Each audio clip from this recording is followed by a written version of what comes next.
तो हेलो दोस्तों, पिछले एपिसोड में ली सिंह भी एक के ऊपर अटैक करने के लिए आ गई, जिसके बाद हम देखते हैं कि वह इसके अटैक को बहुत आसानी से रोकने लगती है और इससे कहने लगती है कि क्या सच में तुम्हें लगता है तुम मुझे इतनी आसानी से हरा पाओगी, क्योंकि तुम तो अभी केवल लेवल 8 में हो, लेकिन क्या इसके बाद भी तुम्हें ऐसा लगता है कि तुम मेरे सामने कुछ भी कर सकती हो। इसके बाद हम देखते हैं कि उसने भी ली सिंह के ऊपर अटैक करना शुरू कर दिया, लेकिन तभी इसी वक्त हम देखते हैं कि ली सिंह इसे बचाने के लिए आ गई थी, जिसकी वजह से हम देखते हैं कि वो इसका कुछ भी नहीं कर पाती। मगर इसके बाद भी हम देखते हैं कि उसने फिर से अटैक करना शुरू कर दिया था, जिसके बाद वहीं ली सिंह कहने लगती है कि उसकी ताकत हमसे कहीं ज्यादा है। जिसके बाद उसे ऐसा लगता है कि अगर हमने सीधे सामने से अटैक करना जारी रखा तो फिर ऐसा लगता है कि हम इसके सामने कुछ भी नहीं कर पाएंगे। मगर इसके बाद भी हम देखते हैं कि ली सिंह इतना आसानी से हार मानने वाला नहीं होता है, इसलिए वो इससे कहता है कि चलो फिर हम उस मेथड का यूज करते हैं। जिसके बाद वहीं हम देखते हैं कि ली सिंह इसके बारे में समझ गई और अब इसलिए वो इससे कहती है कि क्या वही ट्रिक। तब इस पर ली सिंह से कहता है कि हाँ, तुमने सही समझा, इसलिए चलो हम एक बार इसे यूज करके देखते हैं, जो कि असल में हमारे बर्निंग रीजन में मोस्ट पॉपुलर आई है। जिसके बाद वहीं हम देखते हैं कि ली सिंह अभी इसके बारे में कोई देरी नहीं करती और अब इसलिए वो इसके लिए पूरी तरीके से रेडी हो जाती है। लेकिन इसके बाद भी देखते हैं कि उस किंग को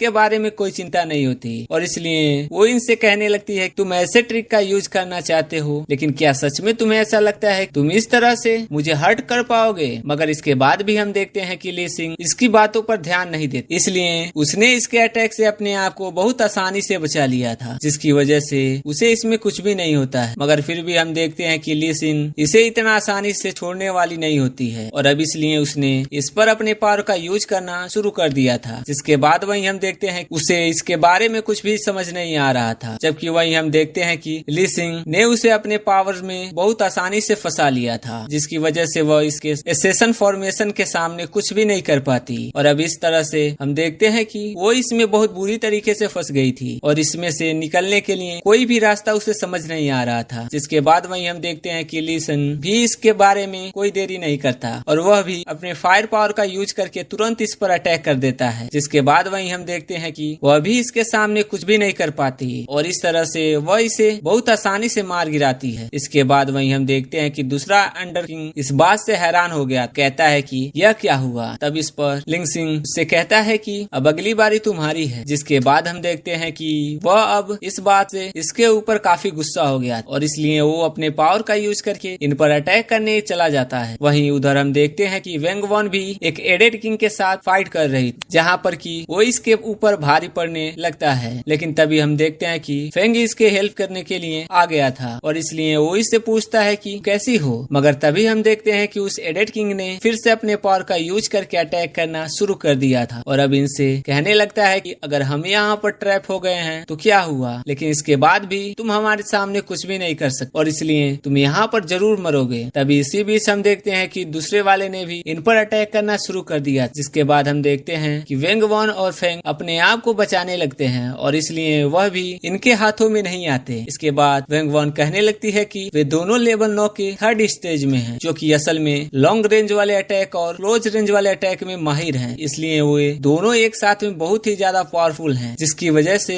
हमें खुद को डिफेंस करने का भी चांस नहीं मिलता। मगर इसके बाद भी हम देखते हैं कि वे इनके सामने इतनी आसानी से हार मानने वाले नहीं होते, जबकि वहीं हम देखते हैं कि वे दोनों एडेड किंग भी इनको इतनी आसानी से छोड़ने वाले नहीं होते हैं और फिर वह कहने लगते हैं कि अब तुम यहाँ से बचने के लिए कुछ भी नहीं कर सकते। और इसके बाद हम देखते हैं कि उन्होंने तुरंत अपने पावर का यूज करके अटैक करना शुरू कर दिया था। जिसके बाद वहीं हम देखते हैं कि वेंग वॉन और फेंग ने भी इनके अटैक से किसी तरह अपने आप को बचा लिया था और अब इस तरह से हम देखते हैं कि वे दोनों भी इनका सामना करने के लिए रेडी हो जाते हैं। जिसके बाद वे दोनों अपने पावर का यूज करके इनमें से एक के ऊपर अटैक करने के लिए आते हैं, लेकिन तभी हम देखते हैं कि एडेड किंग ने भी अपने पावर का यूज करके इन पर अटैक कर दिया, जिसकी वजह से वे इनके सामने कुछ भी नहीं कर पाते। अब इसकी वजह से इनको ऐसा लगता है कि वे इनके सामने हार मान जाएंगे। जिसके बाद वो इनसे पूछने लगता है क्या अभी भी तुम हमारे साथ में फाइट करना चाहते हो। जिसके बाद वो किंग देखता है कि वेंग वॉन इसके लिए पूरी तरीके से रेडी होती है और फिर उससे कहती है कि तुम्हें क्या लगता है, क्योंकि तुम्हारे पावर तो वेंग वॉन के सामने कुछ भी नहीं है। जिसके बाद वो पर हैरान होते हुए कहता है कि तुम इसके लिए रेडी हो जाओ, क्योंकि अब मैं तुम्हें तुम्हारी कमजोरी दिखाने वाली हूँ। जिसके बाद वहीं हम देखते हैं कि फेंग अब इसके बारे में कोई देरी नहीं करता है और अब इसलिए हम देखते हैं कि वह अपने सील थ्रोन वाले पावर का यूज करने के लिए रेडी हो जाता है। जिसके बाद हम देखते हैं कि अब इसके सामने कुछ भी नहीं कर पाते और कहने लगते हैं कि आखिरकार यह किस तरीके का पावर है, क्योंकि मैं तो इसके सामने मूव भी नहीं कर पा रहा हूँ। जिसके बाद वही हम देखते हैं कि खुद लिटिल स्केलेटन भी इस बात से हैरान हो गया था और कहने लगता है कि यह मैजिकल पावर तो सच में बहुत ही ज्यादा पावरफुल है, क्योंकि इसके पावर की वजह से वह टावर भी हिलने लगा। मगर वही हम देखते हैं कि फेंग को इसके बारे में कोई ज्यादा चिंता नहीं होती है और अब इस तरह से उसने अपने पावर में इसे बहुत आसानी से फंसा लिया था। मगर इसके बाद भी हम देखते हैं कि वो इसके सामने इतनी आसानी से हार मानने वाले नहीं होते हैं और कहने लगते हैं कि तुम मेरी कमजोरी खोज ही नहीं सकते, क्योंकि असल में मेरी कोई कमजोरी ही नहीं। लेकिन इसके बाद भी हम देखते हैं कि फेंग अभी इसे इतनी आसानी से छोड़ने वाला नहीं होता और कहने लगता है कि अगर तुम्हारी कोई कमजोरी नहीं है तो क्या हुआ, लेकिन इसके बाद तुम मेरे सील थ्रोन के सामने कुछ भी नहीं कर सकते, क्योंकि यह तुम्हारे कमजोरी को क्रिएट कर देगा। इसके बाद हम देखते हैं कि फेंग ने तुरंत अपने पावर का यूज करके इन पर अटैक कर दिया, जबकि वहीं हम देखते हैं कि वेंग वॉन भी अब इसमें कोई देरी नहीं करती और अब इसलिए उसने भी अपने ओलन सिल्वर ड्रैगन वाले पावर का यूज कर दिया। जिसके बाद दोस्तों हम देखते हैं कि वह भी अब इसके सामने कुछ भी नहीं कर पाता और इस तरह से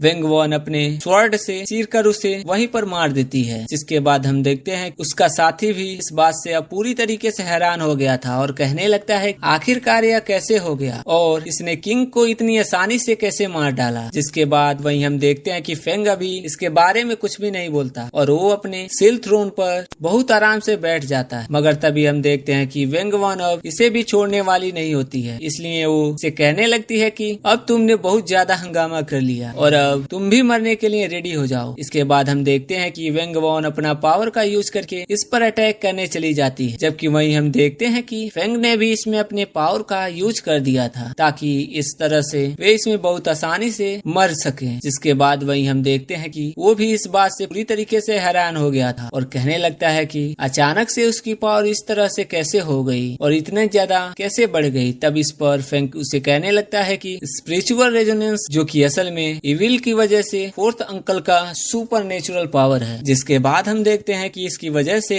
फेंग का पावर काफी बढ़ गया। अब इसलिए हम देखते हैं कि जब वो अपने पावर का यूज करके इस पर अटैक करने के लिए कोशिश करती है, तब इस तरह से हम देखते हैं कि वह इसके सामने कुछ भी नहीं कर पाता और आखिरकार वो इस तरीके से इसके पावर में मारा जाता है। वहीं उधर एक एडेड किंग शायर से कहने लगता है मैं अनगिनत रिजेंटमेंट से बना हूँ, जिसकी वजह से मेरा तो कोई भी बॉडी ही नहीं और इसलिए तुम मुझे किसी तरीके से हर्ट नहीं कर सकती। इसके बाद वो इससे कहने लगता है कि अगर मेरे रिजेंटमेंट ने इस जगह को पूरी तरीके से कवर कर लिया तो फिर उसके बाद तुम मेरे सामने कुछ भी नहीं कर पाओगे और फिर आखिरकार इस तरीके से तुम इसमें मारे जाओगे। लेकिन इसके बाद भी हम देखते हैं कि शायर इसे इतना आसानी से छोड़ने वाली नहीं होती है। जिसके बाद वो इससे कहने लगती है कि सच में तुम बहुत ही ब्यूटीफुल हो, इसलिए अगर तुमने मेरे सामने अपने जान का भीख मांगा तो फिर मैं तुम्हें यहाँ से जाने दूंगी। लेकिन इसके बाद भी हम देखते हैं कि शायर इसे इतनी आसानी से छोड़ने वाली नहीं होती, इसलिए हम देखते हैं उसने भी अपने प्यूरिफिकेशन वाले पावर को एक्टिवेट करना शुरू कर दिया ताकि वो इसका यूज करके इसे बहुत आसानी से मार सके। इसके बाद हम देखते हैं कि शायर ने इस पर अटैक करना शुरू कर दिया, जिसके बाद वह भी अब इस बात से हैरान हो जाता है और कहने लगता है कि आखिरकार यह किस तरह की पावर है। लेकिन तभी इसी बीच हम देखते हैं कि शायर ने इसे अपने स्काई में फंसा लिया था। जिसके बाद हम देखते हैं वह अब इसके सामने कुछ भी नहीं कर पाता और आखिरकार इस तरह से शायर ने इसे बहुत आसानी से मार गिराया था। वहीं उधर हम देखते हैं कि हाउजन भी बहुत शानदार तरीके से फाइट कर रहा है, जहाँ की वो इनके सारे अटैक से अपने आप को बहुत आसानी से बचा लेता है और इसलिए उसे इसमें कुछ भी नहीं होता। लेकिन इसके बाद भी हम देखते हैं कि वो